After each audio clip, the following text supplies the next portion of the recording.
In this video, I'm going to go over the PCS Smock in olive green from Helikon Techs. Now, I got this on Military First. These things go for about $60 to $70. Now, this is based off of the new British Smock, which Helikon actually does sell. From what it looks like, it actually has a stock number designated by the Ministry of Defense for this item, and it's an MTP multi-terrain pattern, and it's got some different features, but pretty much all the other colors from the Pincott green zone and olive green. There's an olive drab, but I got the olive green version, black, you know, a good array of colors. Basically, this is their civilianized version. It has most of the features that you'll find in the military one or the British MTP one, except for, you know, a few differences, which we're not really going to go over right yet. I'll get to them when I go over the individual pockets. But basically, this smock, it's not like here in America when we're issued stuff. We're not really issued like regular field jackets. At least I wasn't in the Marine Corps. We were just given like Gore-Texes or whatever, which is rainproof, windproof, you know, all that other stuff, weatherproof, right? At least for a good amount of time. This is basically a windproof, you know, inclement weather, you know, getting a little bit of dew and a kind of nasty environment, but not really pouring down rain. You're not getting your monsoon conditions and stuff like that. It is water repellent to a point, but it's mostly weatherproof as far as like wind and, you know, helping to insulate a little bit. So anyways, just wanted to give you the overall view of this. Now I want to go ahead and bring you guys to the table with this, and we'll go ahead and look at the individual features that actually make this quite an attractive purchase for you guys that are looking for something that's not quite a Gore-Tex, but it still has good insulating qualities and is a good, for lack of a better word, a field jacket. Now, first thing to note about this smock, we're going to start from the top down. Now, this one, you have a button that with a little loop on the inside of the hood, and it basically secures this down. It's kind of loose, but you have a framed hood that is really designed to be worn over a helmet. So when the soldiers or Royal Marines or whatever, whoever is going to actually be using this, if they're wearing a helmet, this has got a good amount of room on the inside, and it's framed on the outside. So the interesting thing about this frame is it's very easy to bend however you want. You got these two little end pieces here that bend freely, as well as this whole thing. This whole thing can be closed up however, so you can just have a little peephole if the wind's blowing really hard and you're on post or whatever. So yeah, it can be adjusted however you need just in the front, but you got a lot of room here for the head. So if you're not wearing a helmet, I don't think it'll be too big of an issue. You got an adjustment area here where you have these little pull tabs right here, and let me go ahead and zoom in on this real quick. So you have these little pull tabs, and the interesting thing about this, you can clip them together, and then you got this little piece right here, this little button to unclip them. So if you have this on, that way they're not individually flying in the wind or anything, and it's more tactically sound. It's going to be a little quieter, so that's really nice. And then of course you can adjust it however you want and have it as, you know, tight or as loose as you wish. So that's actually a pretty cool feature right there. That's something that it would have been pretty valuable. I don't remember really using the Gore-Tex very much in the rain as far as the hood is concerned. I would just have my helmet on or whatever, but yeah, I think that's actually a pretty nice touch. Now, from there we'll go ahead and unbutton this and loosen this up. So it's almost like shoelace material, like cheap shoelace material. I don't know what the military ones would be like, but it is what it is. So I guess going from the top down, let's go ahead and talk about the arms. Now, the arms are going to be a little bit interesting, something I'm not really used to. So you get little shoulder pockets here, right? So in here you have these little loops right here, I'm guessing for dummy cording, and then you also have a hole right here for inserting. This is a civilian specific feature right here where you can put like headphones or whatever. You can have your cell phone in your arm pocket, and then you can lace it up around your shoulder and have headphones in your ears or whatever. And then of course you got full Velcro and stuff. Now the arm pockets, from what I saw on Helikon's website and on Military First, it looked like they had a patch cover, and it's supposed to be IRR reflecting cover, because Velcro can actually basically shine, I guess you could say, for lack of a better term. So I believe that's the difference. I don't think this is going to be any good advantage for you unless you want to go with the MTP or actual issued version. So you got these generous sized little pockets here, and the insides, they don't really have anything except a D-ring in here, and that's pretty much it as far as the inside of these pockets goes. So you have a little D-ring for dummy cording, and you also have this. They say like pin slots, but I don't know how the pin would actually work in this, but you know, it is what it is. Probably be a good place to have like a compass or something light. So yeah, there's that. And then also, one of the cool features about these European designs is they have like a full length elbow reinforcement here, and it goes along here and reinforces all the way down. So that's your elbow reinforcement. And then also you have your armpit vent, which vents both ways, so you can zip it this way and zip it that way. And so these are pretty nice durable this is a nice durable zipper in my opinion. So I don't really use that all that much, but some people on a working party that have to be out in the field might find that to be a good source of ventilation. So obviously here you have your little rank sleeve right here and a big Canadian style button. Now I'm really in love with the way that the Europeans have these buttons, because I feel like this is a much better way to do it, so it can glide freely on there. So that's just something that I like about this. But this, I would use this as a source for dummy cording, something like if you have NVGs or something, I would dummy cord it to this, maybe. I mean, it's all up to the individual. And then before we get down to the other pockets, let's look at the inside. You have a little hanger right here, and this is what I use for like my little hanger that I had it hung up on. I put it through here first, and I hang it from here, and then I put the arms on. That just makes it a little easier to hang it up and keep the profile nice. And then of course you got this ventilated material that helps with insulating and holding on to heat and keeping your body pretty warm. So you also, it zips up and also has Velcro in the front. So you do what you wish with all that. So you got a total of, let's see, 1, 2, 3, 4, 5 Velcro patches here. I don't know if you really care about that much detail, but yeah, you get what you get, right? So let's go ahead and talk about the chest pockets.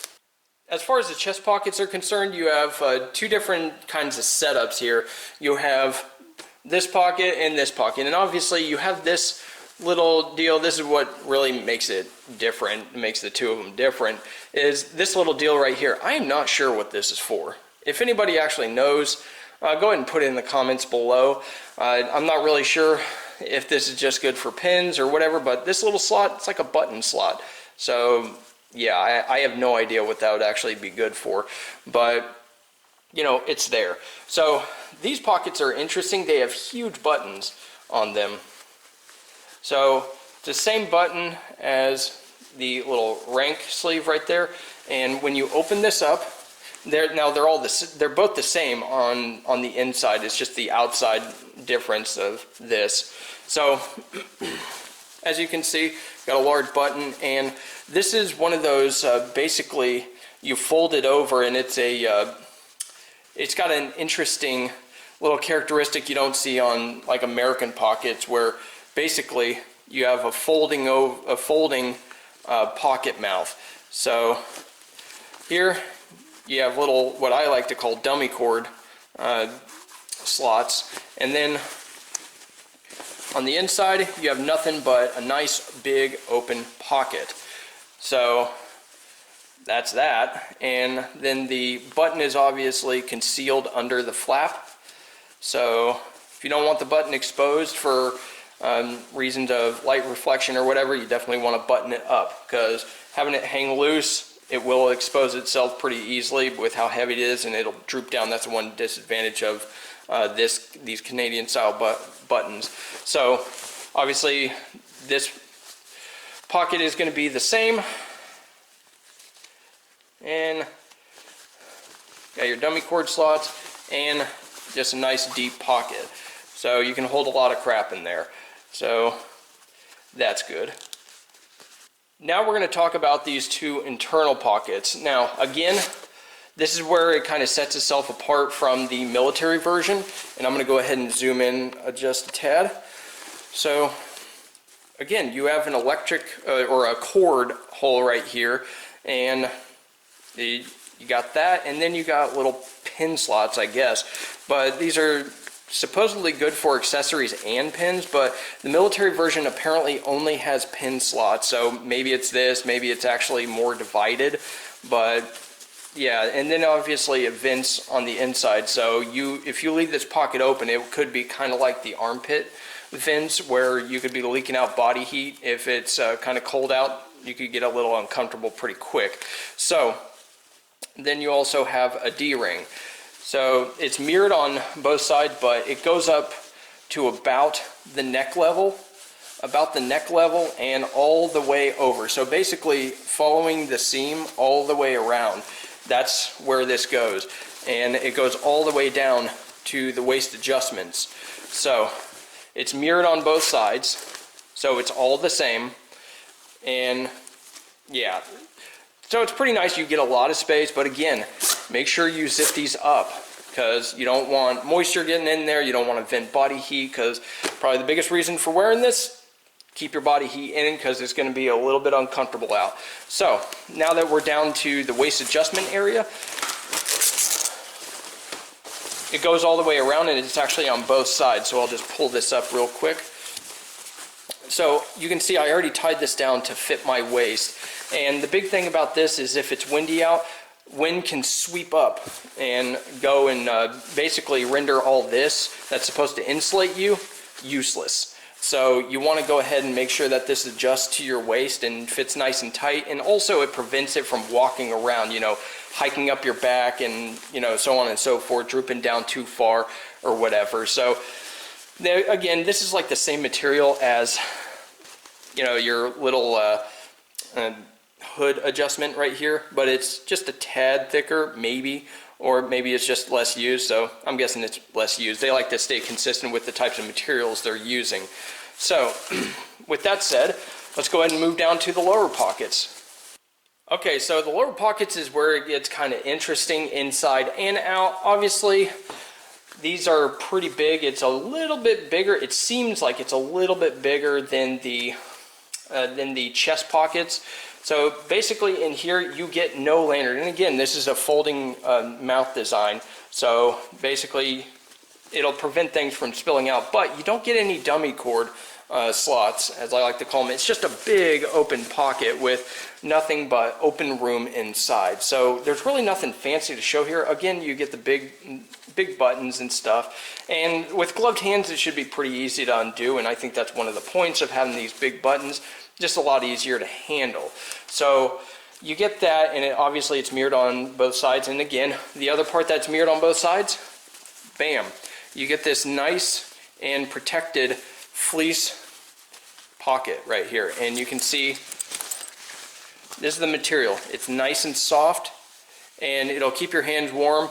In the Marine Corps, we were not allowed to be putting our hands in our pockets. So the funny thing is it's integrated, so you can put your hands in your pockets, and it's kind of the point to keep your hands warm. I like that feature, but when you're out in the field and no one's looking, you're going to put your hands in your pockets. That's just how it was. And then also, since we're down here, you've got these extra buttons right here, and this is something you'll see on military uniforms a lot. If you look at my old DPM 95 my Pattern 95 shirt review, it had extra buttons and had this stuff right here. So basically, I'm guessing you would cut this off right here, this whole thing, right to the sewing point. Let me go ahead and zoom in. So you got the little sewing points right here. I'm guessing you would just unstitch this and cut them, and then you would have this whole patch to put together and sew in place. So the button would already be on it, and you just sew it where it needs to go. So of course you got your extra buttons right there, and pretty durable zippers, so it zips both ways, so you can zip it up a little bit to give yourself some extra room for your legs, because it can hang down a little low. And then obviously you've got at the bottom here, you've got elastic adjustments right here, and this is actually elastic, which is pretty nice. So this, to me, it's of dubious value unless you're just standing on post and you're trying to protect yourself from the wind. And I've been there, I've done that. It can be miserable. So yeah, this is good that it's there. It'll cinch around your gear. But if you're going to be doing that, my recommendation, if you're actually going to be using this for any serious use, like you're in the military and you're actually able to have your own stuff or bring your own stuff to the field or to the game, my recommendation is to take anything that's in your cargo pockets or whatever and put them in here, unless your vest kind of covers it up, which this should kind of hang a little lower to where it's below your body armor. So you could put this stuff theoretically in, put your stuff theoretically in your pockets, or obviously you have options there where you can just zip this up, and then you can unzip the bottom here to where you can still reach your hip pockets or whatever. It's up to you. But again, if you're going to be adjusting anything here, the biggest adjustment right here would probably be the waist. Now lastly, we'll just cover the material briefly. Because this is a civilian version, this is a polycotton ripstop. Now, depending on the color that you get or what have you, it could be a nylon, a 50-50 nylon, and I believe that's what the military version is, the MTP. I believe that's what it's designated by the Ministry of Defense as far as like their construction specifications. So my guess is that Helikon has this stuff available to buy, and maybe they have some contracts with a little contract maybe, or a big contract with the British military, or at least the Ministry of Defense, as far as providing these, because usually that's how companies go about it. If they're getting their equivalent of an NSN, it most likely means that they have a contract, but you can never be really sure on that unless you're in the know. But anyways, a polycotton ripstop, not a bad material, and the military version is treated with basically a water repellent finish. So basically you gotta heat it up, and kind of like ironing it, but you gotta heat it up in order to reactivate it, if you will, so it can have that water repellent capability, because this stuff can get wet and it can actually get soaked. It takes a little bit, but it's not something that you want to be walking around in the rain with, like a heavy rain.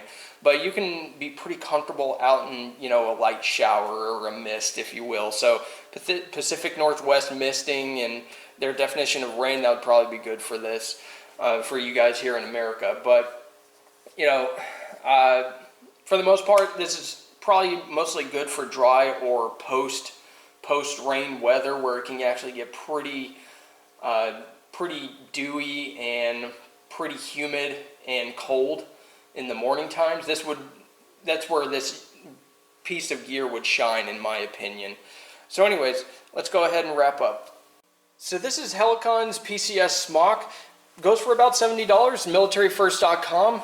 It's a pretty good piece of gear. It does have kind of a selective use to it, I guess you could say. I'm going to be using this in the wintertime, but it's probably just going to be a limited use item. But nonetheless, in the dry cold or whatever, or in the light dewy weather conditions, this actually is a pretty sweet piece of gear to have. It's not so heavy that it's cumbersome, but at the same time, it's definitely gonna get you through a lot of little situations that don't involve a lot of heavy rain. So anyways, it's a pretty good option. You can get the military surplus ones that are obviously going to be an MTP, multi-terrain pattern. for about, I've seen them for like 40 bucks or whatever. I mean, this one's $70, but it's new. It's got some civilian friendly version or features to it. Debatable whether the military version's really better. I don't know personally, so I can't really tell you that. You got to make that decision for yourself, but I personally think that this is a good investment, and I definitely intend to continue checking out more of Helikon's products in the future, and I think you guys should too. They're doing pretty good at putting out some pretty good quality products that I think that the American consumer will enjoy. So thanks a lot for watching. Go ahead and leave your comments below if you have any experience with this stuff or are kind of interested. Any questions or comments, go ahead and put them down in the comments and I'll try to get back to you. Thanks a lot for watching, and you guys have a good one.